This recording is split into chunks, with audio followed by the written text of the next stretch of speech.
Now to the local weatherman. As we continue to mark the 200th anniversary of the city of Jacksonville, we're looking back at another significant event in our city's history, Hurricane Dora. It is the only recorded storm to ever directly hit Northeast Florida. Jennifer Waugh sat down with legendary meteorologist George Winterling, who was the only meteorologist to forecast that Dora would hit our area. Jen? So George is so incredible, Tark and Joy. It was early in the morning of September 10th, 1964. George had only been working for our station for 2 years. The storm formed off the coast of Africa and in less than 2 weeks beelined its way to Northeast Florida. Now, in his own words, George explains how he knew Dora was more of a threat than any other meteorologist realized. In the 1960s, meteorologist George Winterling used markers to draw his forecasts when he first started working at Channel 4, and paint to help our TV audience visualize cloudy skies. He relied on teletypes from the National Weather Bureau and weather equipment that you describe now as, well, pretty rudimentary at best.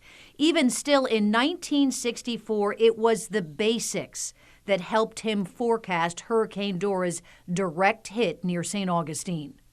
I had the barometer there. In fact, I had the weather instruments in the studio, and I could see the wind's directions, and I watched the wind was from the northeast. I knew the storm would be south of Jacksonville. Well, the trouble is, the Weather Bureau back then kept saying, don't listen to anybody else's report on the hurricane.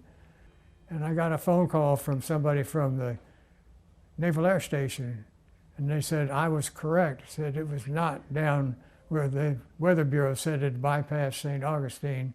They had forecasted that it was going to come up toward the Carolinas and miss Northeast Florida. What made you, how did you know well, that wasn't going to happen? I did the old school. The only way you can tell what the hurricane, if it's steering it, is the barometric pressure. And every time I tapped it, it would go down a little bit lower and a little bit lower. It got down to 29.06, and that's when the hurricane was the closest to us, and that was at St. Augustine. Hurricane Dora roared ashore at Category 2 strength, packing winds of 110 miles per hour.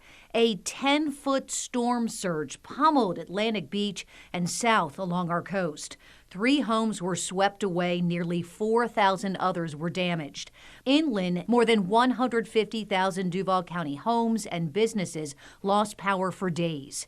In just 24 hours, the St. Johns River swelled to 6 feet above normal high tide, swamping downtown and Ortega. In St. Johns County, 14 homes were destroyed by erosion. Floodwaters were described as hip-deep in some parts of St. Augustine. President Lyndon B. Johnson toured Northeast Florida on September 11, 1964, pledging more than $8 million in federal disaster assistance. This is Live Oak, 1964. We know what that storm was. That was Dora. Dora's torrential rains. I think they had about 20-something inches of rain. Oh, my goodness. Some 58 years later, George Winterling still remembers it as if it was yesterday, and the work he did to warn as many viewers and listeners as possible. Do you think back at how you very likely saved maybe people's property? And I think they realized I was taking it seriously, that the things could start falling on your house or yourself. That was just the beginning of George's dedication to our viewers. He went on to spend nearly 50 years serving as Channel 4's chief meteorologist. Jen, George, he looks like he's doing well. You know what he is? George retired about 13 years ago, as you know, from the station. He still watches the news every day and just marvels at the high-tech equipment that John and Richard and Mark and Danielle use absolutely every single day to forecast storms and hurricanes. Can only He's like, imagine. I wish I had that He's back so then. jealous, right? I'm just curious, how old is George now? He is 90 years old, and you know what? He looks fantastic. 90, right? So he moved to Jacksonville in 1941, and he just has these great stories about growing up here. So I want to really encourage our viewers to watch tomorrow morning, because George is going to take us back in time. His fondest memories of parts of Jacksonville as we prepare to celebrate our city's bicentennial. So look for that story at 7:40 tomorrow morning. And if you haven't seen the documentary that WJXT has done on Hurricane Dora, it is fascinating. So many interesting stories and insight from George. You can watch Dora Direct Hit on demand by going to the News4Jax Plus app on your Roku, Fire Stick, Apple TV, or Smart TV. Look for the WJXT Originals channel inside the app and look for Dora Direct Hit.